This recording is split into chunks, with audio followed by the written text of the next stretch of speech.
Well, we got very exciting news late Friday afternoon last week that Open Safely, which is the official entity that approves and disapproves businesses open since the pandemic began, we just got news that we're able to open the spring State Fair of Louisiana this April 29th through May the 9th. So we're very excited.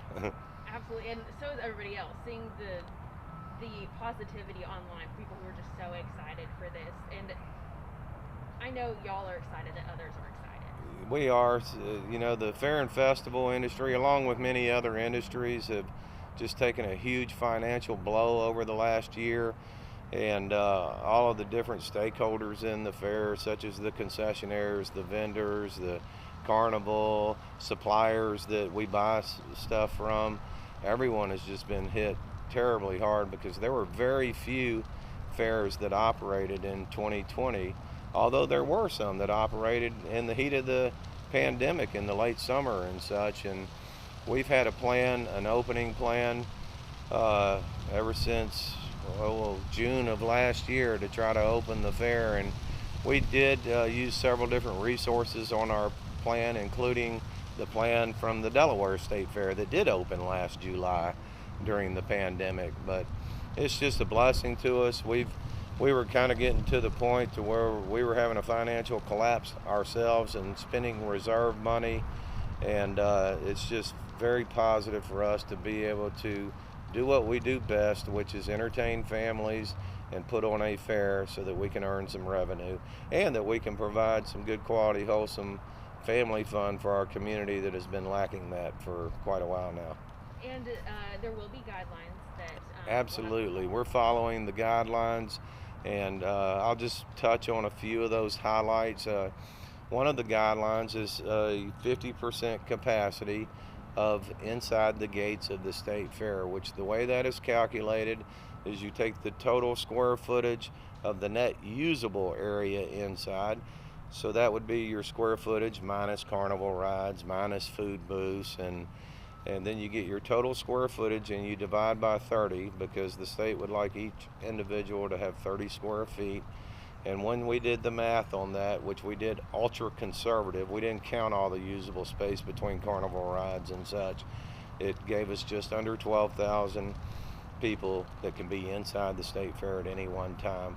The specific number is 11,841 people. We are implementing a new ticketing system that's all web-based.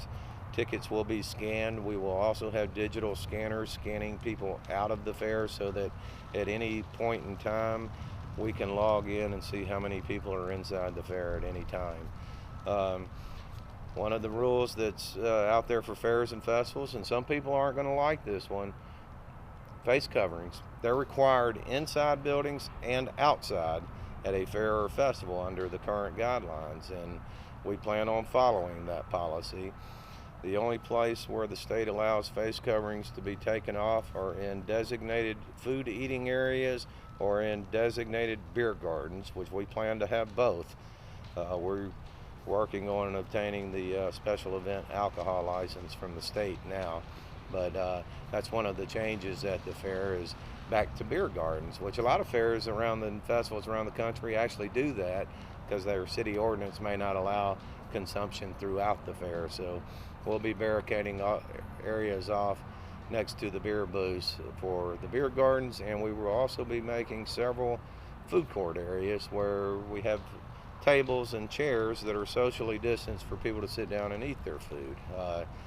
You actually follow the guidance that's out there for restaurants, cafes, and coffee shops on the food portion of the fair. So not only is their specific festival and fair guidance, but your other activities such as our building would be following the event center guidance. So we'll be having different pieces of the official guidance that we follow related to the different activities at the fair.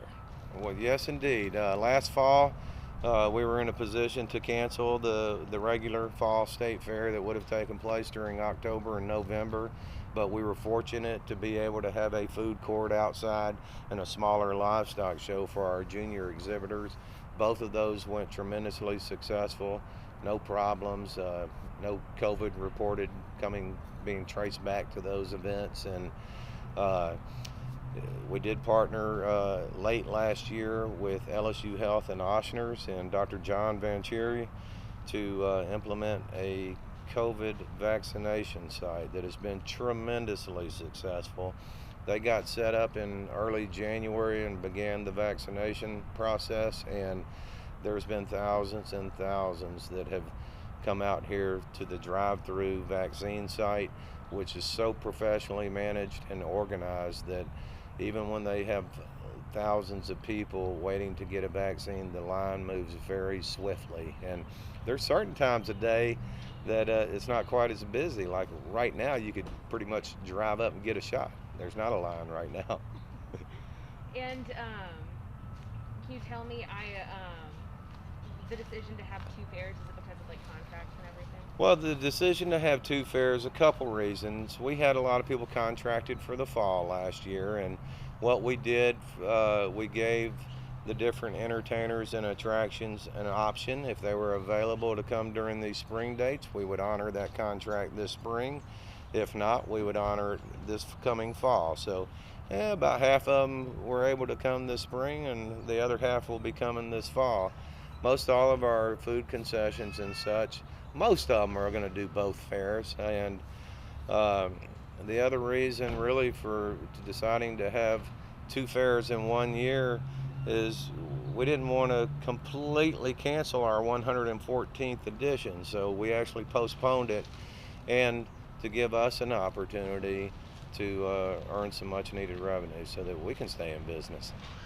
Well, we have some smaller livestock shows. In fact, we've got a cattle show this weekend that another company is doing. They're leasing our barns, but we have a cattle show this weekend. And then the big event that we're in the midst of is the Bayou Classic football game that Shreveport hasn't ever hosted, and we've got an opportunity to host that due to the SWAC canceling their fall season, and they didn't start playing football until just a few weeks ago. And the Bayou Classic will be held here a week and a half before we open the State Fair on Saturday, April 17th.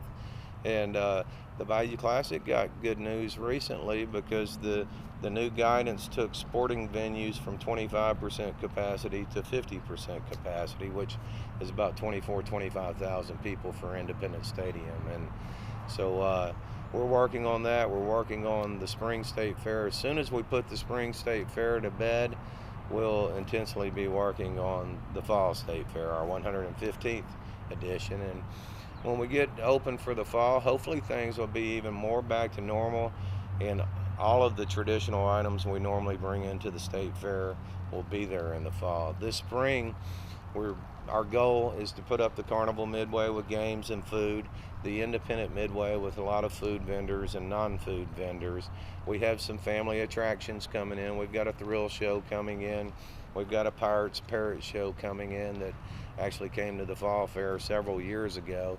Flo the Clown, Rocket Robot, Dallas the Fire Guy. We will have a live music entertainment stage at the spring edition. But some of the things that we're not doing, we're not having our full-blown market livestock show. It's the wrong time of year for the market animals, but we are trying to put together an open junior show, like a jackpot show, that would be open to Louisiana and other youth in other states. Hearst Coliseum, we're not going to have activity that the fair handles in Hearst Coliseum during the Spring State Fair, because our tenant at Hearst Coliseum, Encompass Sports Management, who owns the Shreveport Mudbugs hockey team, they'll still have ice in the building during the Spring State Fair and some Shreveport Mudbugs hockey games, because their season will still be going on. So there will be some hockey during the fair. I imagine when they're not playing hockey, they'll probably open up for some public skating as well during fair time. And some of our other events, such as like we do an antique tractor show during the fall, competitive exhibits, those things we're waiting till the fall to do.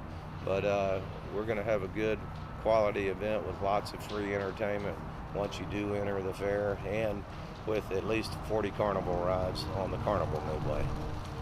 And then with the mass vaccination drive-through, during? They're going to shut down just during the run of the fair, and then they'll pop it right back up as soon as the fair concludes. Awesome. And then one of my friends, he's gotten tickets to the Independence Bowl since he could, and so he's wondering, is there going to be a decision on the Independence Bowl? You know, we're a partner of the Independence Bowl. I don't think they've announced a date yet for this year. Normally that comes in April or May as far as the date, but the Independence Bowl Foundation, which is a separate entity from us, could tell you more about that. But I presume and I feel like they definitely have plans for having an Independence Bowl sometime in December of 2021, because that was another one of our staple events in Shreveport-Bossier that was canceled last year due to the COVID virus. And is there anything I didn't ask you'd like to add? Well, our dates are April 29th through May the 9th. Our hours of operation are just slightly different than during the fall. On the weekdays, we will be open from 12 noon until 10 p.m. On Saturdays and Sundays, we're going to open at 10 a.m., but we're still going to close at 10 p.m. On those weekdays, we will offer free admission from 12 noon until 3 p.m., and we have some other promotions and such that we're getting ready to roll out as far as pay one price, armbands, and a couple special promotion days. And we still have a few entertainment items to put together and book, and just really a lot of work to do over the next month and a half.